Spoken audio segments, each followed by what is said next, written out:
Hey everyone, Kane here, and in this video we're gonna talk about the patch notes. So there are two things to cover up here. One is a new event and the other one are new prisms. So in terms of the new event, it's more like a house versus house type of thing, something like Clash of Fate, but in this case we're sieging other players instead of just PvPing them. And we're gonna be based on the ranking of us either clearing all of the enemy strongholds or not clearing, or I suppose the damage done or stuff like that, or whoever cleared them faster.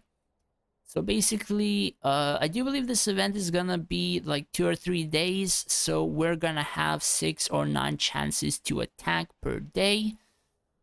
And the event is based on size, so there's gonna be two types of an event. So first will be 40 people and the other will be 20 people, and I do believe you're gonna be able to register the people or stuff like that. We're gonna see in just a second. So when a territory is destroyed, receive seed rewards, participating people get karma points and also ranking rewards. And then all commanders who assigned defense formations will receive both siege rewards and final rewards. So the first day, you're gonna have to remember to place your defensive formation, otherwise you're not gonna get a huge amount of rewards. And that's, I suppose, pretty much it. So let's quickly check. So these are the rewards for winning, these are the rewards for losing. Quite a decent amount of tech rush, runestones +2, and utility boxes. Even for losing, you get a pretty considerable amount of materials comparing to a lot of other events they have. Losing basically gives you nothing or almost nothing, so this is actually pretty decent. And then this is the 20-player one, so a bit less custom utility boxes, 6 hours less tech rush, and 1+2 rune less. Now these are the siege rewards, so you get 1 reward for destroying enemy stronghold, and you get 4 of these for destroying the gate. So in total, if you're doing a 40-player, I suppose, event, so that's 30 custom utility boxes, that's 12, so 42, and you get 4 of these, so that's 48. So that's 90 custom utility boxes, which is friggin' huge, bro. What the hell? I'm friggin' excited for this event, though I'm not entirely sure whether or not I'll be able to destroy the enemy stronghold. I have about 10 to 15 active people, and even then I don't think some can actually destroy strongholds, so kind of beats the point of being in a farm kingdom, stronghold, house rather, for events like these. So probably they're basically changing quite a few house-based events to grant more rewards and have more incentives for people to group up. So this is how the event looks, I guess, the first day, and this is how it looks on the second day.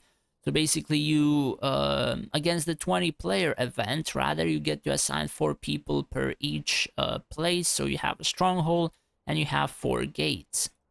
If you would be a 40 people event or house, that would be 8 each, the value number here.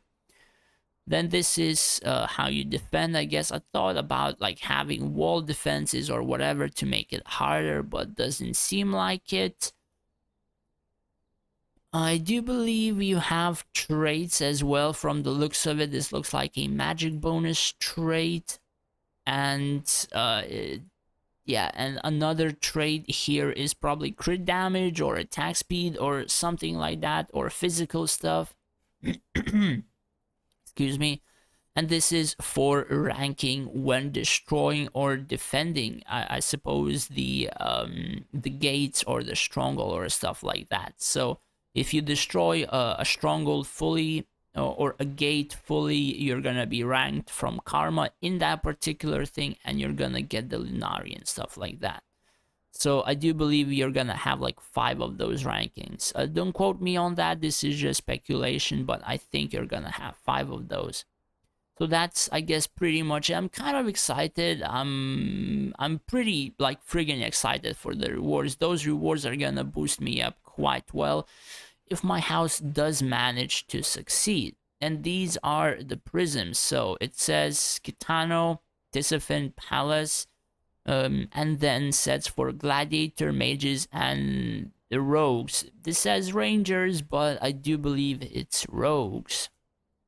So Kitano increases max HP and attack, reduces damage taken by 7.5, and increases attack speed. So personally, I've had Kitano yeet himself into the enemy backline a lot of the times, so perhaps this can help him not be useless in the enemy backline sometimes, but honestly, I'm not entirely sure whether or not this is pretty good.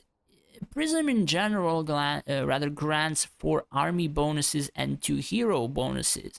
So it kind of kicks out the dragon HP stuff, which is questionable because the dragon dies almost instantly even now. And this also does percentages on attack, which is split, so Kitano is gonna have a lot less HP, a lot less healing from his passives and stuff like that, I guess, or surviving a little bit less. So this is questionable. I do believe endgame people with like majority of researches features max did happen to get Kitano scoring like 1.5 to 2.5 billion damage, but I don't think I was able to break him at like 13-ish million core or less. So basically I just do him as a tank, and as a tank, questionable if this just reduced damage taken is like multiplicative or additive or stuff like that, because this 7.5% can even mean 1% in some cases. So things like these always have to be tested. And attack speed just gonna eat himself into the backline more often, so it doesn't really matter that much. Though do keep in mind the stones are actually pretty decent in terms of buffing your army attack and army HP. Then we have Palace exclusive one, so increases Palace attack and increases Palace crit and crit damage for 8 seconds every time Meteor Nova is cast. So I do believe with a specific build, people mentioned that you can cast Meteor Nova every 5 or 7 seconds. So you could potentially have this up all the time to increase crit damage and crit rate. So people ask for, I suppose, a specific damage prism for Palace, and this could be it, because majority of the rogues could actually use the crit damage buff, and since Palace doesn't really benefit from attack speed, I guess, or attack speed increases his attack value or stuff like that, this could actually be pretty friggin' decent in terms of scaling his DPS even further. And then we have the Tisafin one, increases attack by 6%, same as Devastating Strike. After Tisafin summons a Whelp Soul, increases her own and Whelp's attack speed by 1% and crit rate by 1% for 8 seconds. So the thing is, it really depends whether this effect is stackable, because quite a few people, myself included, let's see, I think I can summon a Whelp every 5 seconds. Come on, come on. Ability, let's see. Dragon Hearts is increased to 5. One moment. Whelp Soul. Oh no, so its interval is 7 seconds. Let's just quickly check potential. Whelp Soul. So you can increase it to 5 seconds. So it really kind of depends how you are building them up, I guess. Because if this ability doesn't stack and you summon a Whelp every 5 seconds, this ability is gonna last the maximum of like 40 seconds, I think. Yeah, I do believe 40 seconds. If you have every 7 seconds, that's gonna last like 50, I think, something like that. Those were quick calculations. If I'm wrong, you know, happens. But I'm gonna test it out. This seems like a pretty decent set. likely to do quite a bit more damage than Devastating Strike, since Devastating Strike requires you to hit less HP targets, so you do more true damage the less HP they have, or stuff like that, I do believe.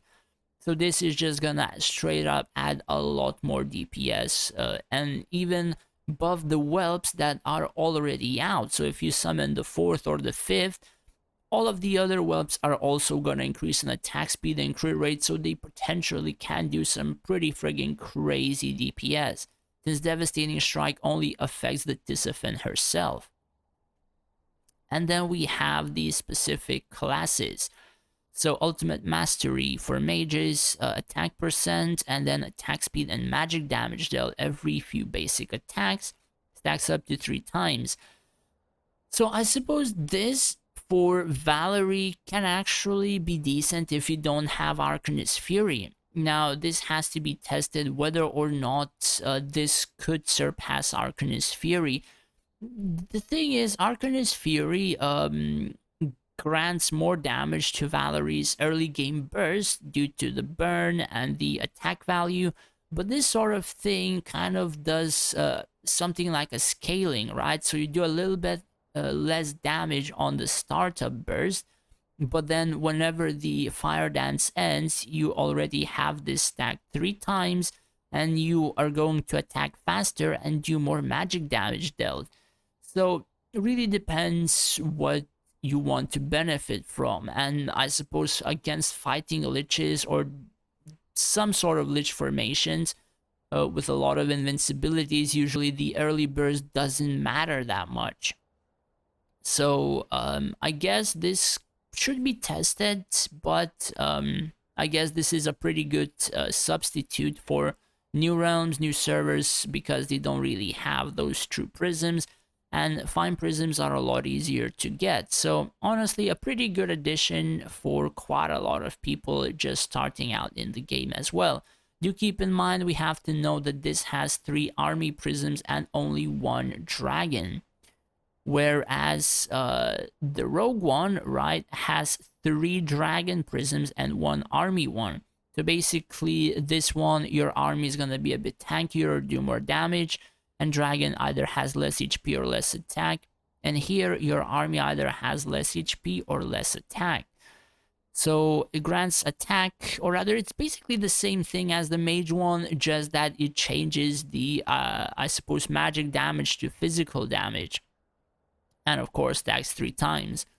Potentially usable as well, or even more usable than a Devastating Strike on some rogues. Like, honestly, I'm not sure if Saizo does in fact benefit from I guess the what's it called, the Devastating Strike. Yeah, the thing is, you need to hit the lower HP targets to do more damage. I do believe that's what the array said. And this one would just straight up grant more attack speed, which means more passive procs, and then grants more physical damage dealt, which grants more damage dealt for every attack. So if Saizo is hitting like a full HP tree or whatever, he's not going to do more damage to the tree if the tree is full HP in terms of the, I guess, array. But this one grants attack speed, so more HP percent procs, as well as the physical damage dealt. I mean, all of these things sort of look good on the book, right? But of course, they're gonna be required to test whether or not they perform better than a few true prism ones, because a lot of things can sound pretty good, but a lot of things can either be broken or not perform up to spec. And then the Gladiator one increases max HP. The start of the battle reduces evade chance of enemy melee in a circular area of radius 5, and the hero wearing this, and then reduces the damage taken by the hero wearing this item by 1% for 20 seconds. So the thing about this as well is it has 4 army prisms and 2 hero ones. So your army is gonna do more damage or tank better, and your dragon is gonna be weaker, and even the dragon is getting one-shotted now. So really depends what you're going for. I'm not entirely sure about this evade chance. For some, I suppose, races evade chance is alive, for some others not. if armies have like 90 plus evade chance and your archers have 200% accuracy, you still can miss some of those hits. So there are a few equipment or trinkets, or I suppose even an artifact or two which would reduce the evade chance or stuff like that. So I'm not entirely sure whether or not this is actually pretty useful, unless of course you want to remove those artifacts or trinkets, then potentially this could be used. But of course this is also a pretty good substitute for people who don't have true prisms as well. On especially a few tanks, buffing your army, buffing the max HP of the hero as well, with a sort of, I guess, a decent-ish or supposedly decent array. Anyways, I guess that's pretty much it for the update. I don't think there was anything else. It was just some bug fixes, a dragon skin bug fix, and then improvement in a stage in an event where people scored 2 seconds, I think, but 2 seconds didn't count, and the maximum or the required amount people needed to score was 3 seconds. So they've increased the difficulty so it becomes harder, and people don't reach, I guess, the 2 second mark. And that's pretty much it. So there is nothing about the Void Eater ability from the dragons. It's still broken, and the Finders Keepers event is soon upon us. So kind of wondering to get it. I'm kind of like, I have planned another formation with a buddy of mine to see how broken it's gonna be. So hopefully that ability doesn't get nerfed as I get it, otherwise that would just tilt me out of existence, bro. Anyways, that's pretty much it. Hopefully you enjoyed the video, and if you did, do hit that subscribe button. It would help me out a lot. Thanks for watching, guys. Take care and stay safe out there.